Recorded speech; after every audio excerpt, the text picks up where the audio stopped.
قد أفلح المؤمنون الذين هم في صلاتهم خاشعون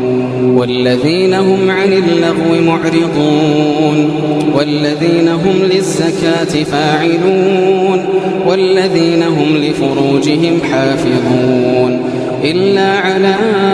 أزواجهم أو ما ملكت أيمانهم فإنهم غير ملومين فمن ابتغى وراء ذلك فأولئك هم العادون والذين هم لأماناتهم وعهدهم راعون والذين هم على صلواتهم يحافظون أولئك هم الوارثون الذين يرثون الفردوس هم فيها خالدون الذين يرثون الفردوس هم فيها خالدون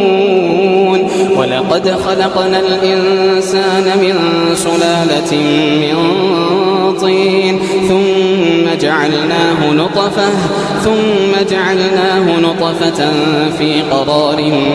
مكين ثم خلقنا النطفة علقة فخلقنا العلقة مضغة فخلقنا المضغة عظاما فكسونا العظام لحما ثم أنشأناه خلقا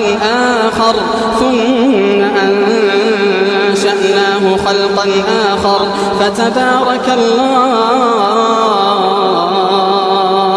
فتبارك الله أحسن الخالقين ثم إنكم